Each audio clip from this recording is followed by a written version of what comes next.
The Final Hours of Abel Revill Ochoa. One dime bag, 5 lives. Hello friends. Tonight we take you behind the walls of Texas's most notorious prison, into a room where silence carries more weight than words. It's the 6th of February, 2020, and a man named Abel Revill Ochoa is about to face the state's final judgment. Hours from now, a needle will end the life of a father, a husband, a man whose Sunday began at church and ended in unimaginable tragedy.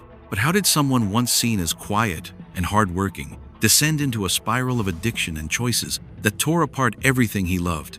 And what were the final thoughts of a man staring at eternity? This is a story of faith, guilt, and the long road to a gurney. Stay with me to the very end. You will see a side of this case few ever hear. Don't forget to like, subscribe, and turn on the bell so you never miss another prison documentary. Dear friends, on a warm Sunday morning in August 2002, Oak Cliff, Dallas, seemed like any other quiet neighborhood preparing for a day of worship and family. Inside a modest home, Abel Revill Ochoa sat beside his wife Cecilia, his daughters Crystal and baby Anahi close by, and his father-in-law recovering from illness. By all appearances, they were a close-knit family, anchored in faith. But beneath that calm exterior, Abel's life was unraveling.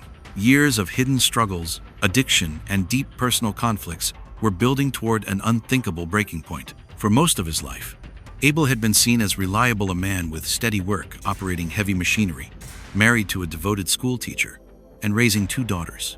But behind those doors, there was another story. Abel wrestled with feelings of betrayal after discovering his wife's secret from years before and battled an addiction that gnawed at his self-control. By the summer of 2002, his job was gone, his faith shaken, and his dependence on drugs stronger than ever. On the 4th of August, the Ochoa family began their morning like many others: church, lunch, and family time. But Abel's mind wasn't at peace. He had been clean for days, but withdrawal's grip was fierce. That afternoon, he asked his wife for a small amount of money. She hesitated. She knew what it was for. Against her better judgment, she relented, hoping it would calm him. Together, they drove to a house known for dealing. The children were in the back seat, unaware of the storm gathering around them. Once home, Abel smoked. For a moment, his nerves steadied, but drugs rarely give without taking, and soon the craving returned. Tension filled the air. His wife refused his second request, and a familiar argument surfaced. Years of resentment, shame, and a mind altered by addiction collided. At some point that evening, Abel opened a closet and pulled out a firearm he had once bought to protect his family. The moments that followed were terrifyingly fast. Shots rang out. Lives that had filled that home with laughter were silenced. Among them were his wife, his young daughters, and relatives who had gathered there that day. One family member survived long enough to flee, bloodied but alive, racing for help. A neighborhood that moments earlier was calm now echoed with sirens and shouts. When Abel left the house, the tragedy wasn't over. He took the family vehicle and drove aimlessly, even trying to withdraw cash from an ATM. But the police were already closing in. He was spotted, stopped, and arrested, without resistance. In his pockets was the very weapon that had ended so many lives. When asked why, his answer was hauntingly calm. "I couldn't handle the stress anymore." Months later, the courtroom became the stage for grief and anger.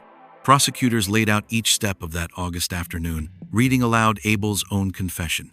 Photographs, testimony, and survivor accounts brought the jury face to face with the scale of the loss.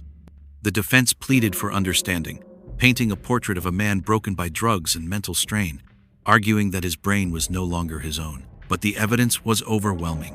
It wasn't just a single moment of madness. It was a chain of choices, from addiction to deception to the final act. The survivor, Alma, sat in the courtroom and described what she saw, her words carrying the weight of everyone who could no longer speak. The jury's decision came swiftly: the ultimate penalty. Abel's world shrank to a concrete cell on Texas death row, where every day was measured by routine and memory. Over 17 years, he waited as appeals moved slowly through the courts, each denied. Letters from him spoke of loneliness, regret, and faith. He read scripture, prayed, and often reflected on the pain he had caused. But time doesn't stop, and by February 2020, the date was set. There would be no more delays. Execution day at the Huntsville unit is unlike any other. Guards wake the inmate before dawn. There are no surprises. Abel dressed quietly, met with a chaplain, and carried the same Bible he had kept for years. Texas no longer grants special meal requests, so his final meal was the same as any other inmates: a simple tray of beef patty, potatoes, beans, bread, cake, and punch. As the evening drew near, he was led down the corridor, shackled but calm.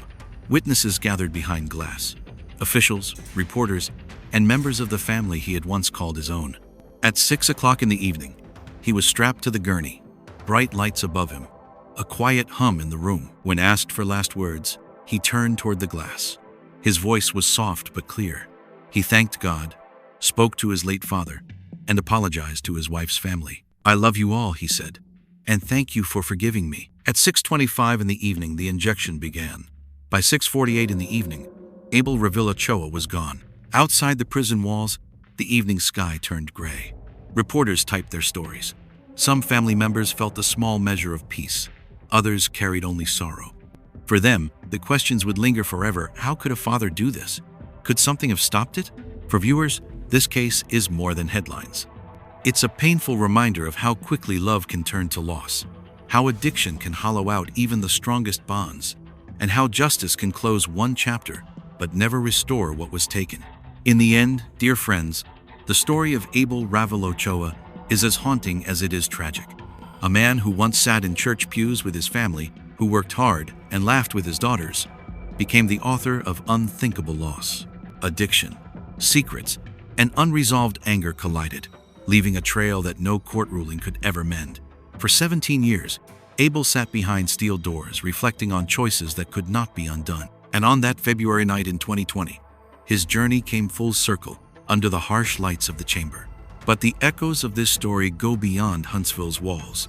They remind us that behind every headline is a family, a community, and a chain of moments where intervention might have mattered. If you found this journey meaningful, share your thoughts below and subscribe for more powerful stories from the edge of justice.